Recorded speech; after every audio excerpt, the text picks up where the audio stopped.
imagining that each of these 6 areas is equally important in an educational environment. And I would say that we actually divide our time and energy pretty evenly between these 6 categories.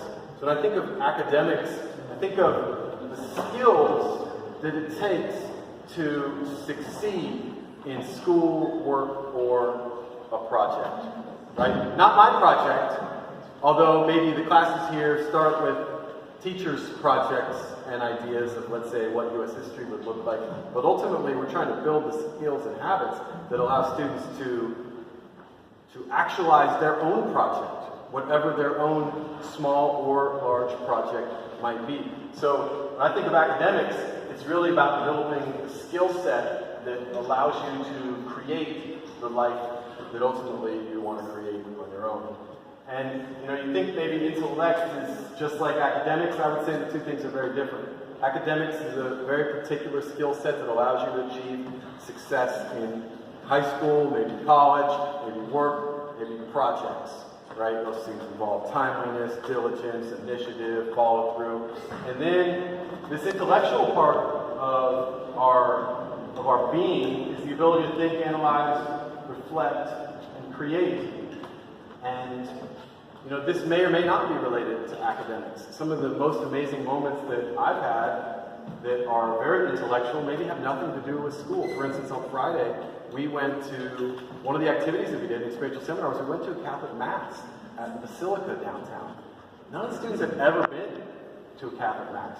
This is an architectural marvel. This is, an incredible building in downtown Asheville. And what a neat cultural experience to go see how other people worship. And then afterwards, we talked on the outside, and a student asked a question. Do you think it's disrespectful to walk in holding hands with the same-sex partner in a Catholic church?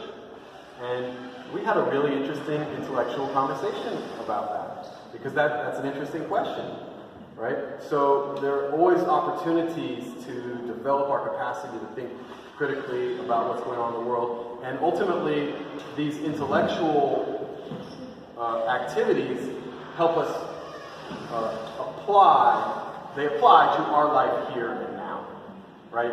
So when we're in classes talking about race, class, and gender, and To Kill a Mockingbird, my emphasis as an educator, and I think we do a good job of this as an educational team, is always like bringing it to here and now, bringing it to you in your life. Right? Who cares if you can think if it doesn't apply to your life here and now?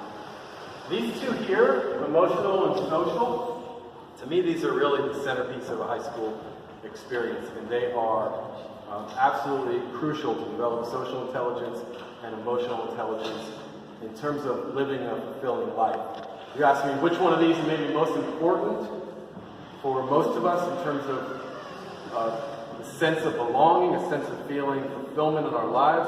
I would argue that our capacity to understand, connect, and relate to other people, morality would be included in this, and our ability to be aware of and express and manage our own feelings would be at the center of a fulfilling life. If we don't have those skills, it doesn't really matter how strong our academics are and how strong our mind is, because we're gonna struggle in these areas of human relation and interpersonal relationships and intrapersonal relationships. So, just share a couple of stories about that. One, last Friday, after we went to a Catholic Mass, and we walked to UNC Asheville. I found the darkest spot I could find on campus, and it was this dark theater.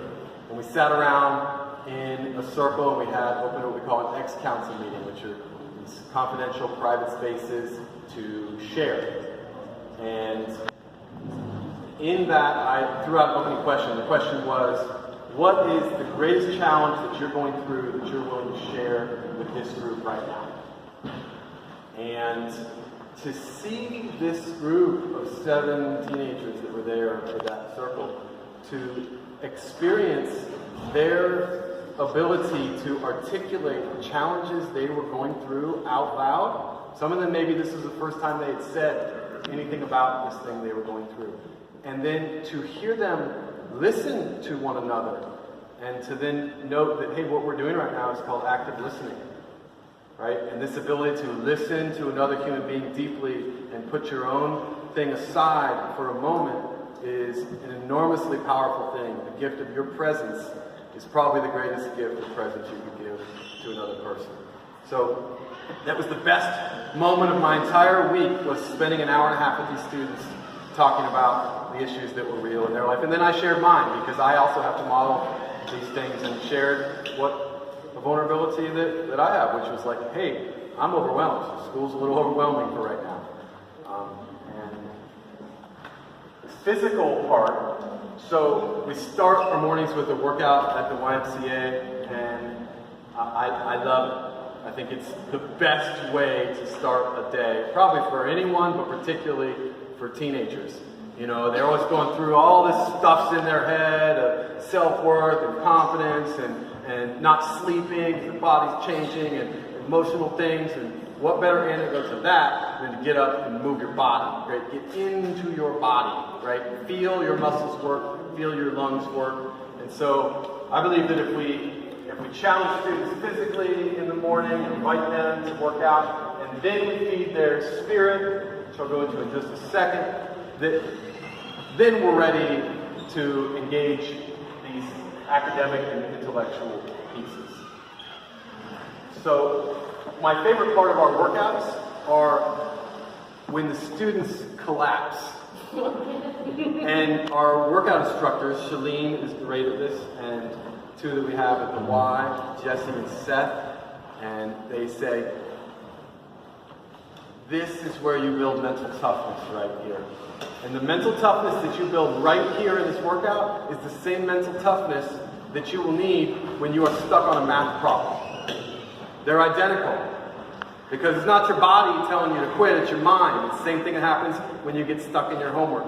And if you can work to overcome and fight through those obstacles in the gym and in the workout, then you're prepared to handle the emotional adversity that comes and the challenges with academics that come. And so we go to the YMCA, and then we come over here and we get our zafus out, our little meditation cushions, and we sit in a circle, and we maybe do silent seated meditation, maybe we do an appreciation circle, maybe we do a guided meditation, maybe we sing together, maybe we chant, we do a variety of activities.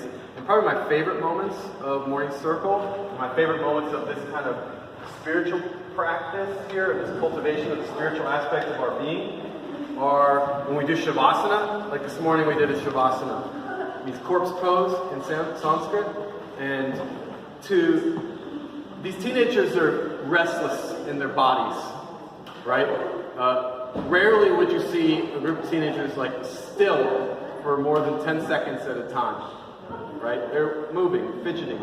And to guide them through a Shavasana and then open my eyes, because I like to with my eyes closed, and look around and see complete and total stillness, right? And of course, I don't know what's going on in the interior. Spirituality is a very interior thing, but what I do know is that they're having an experience of external peace, and that external peace is perhaps the condition of possibility for finding some internal peace, and that hopefully in those moments, and hopefully in our morning circle, and hopefully with the things that we do to bond as a community, that these students develop greater internal peace, gratitude, generosity, understanding their value, that each one of us has a value in this world, and that we have a place, and that if we're not here in the circle, that something's missing, right? Just that right there, that idea that if you're not here, something is missing.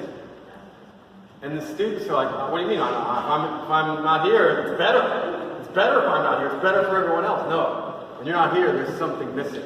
We formed a community, and we need you, right? And we hopefully help lift each other up. So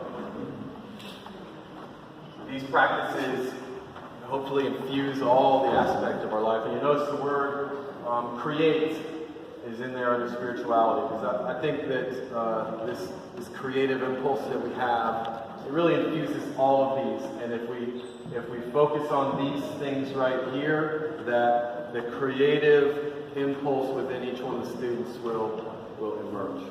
So Sienna, if you could hit the next slide.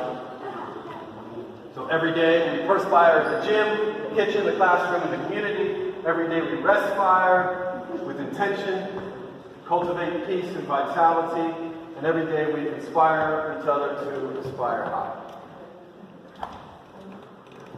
And I love this quote from Mary Oliver, because it's, like getting students to see the fragility and the beauty and the opportunity that comes with the fragility and the beauty, and what is it that you're going to do, right? And how can we support you in that path?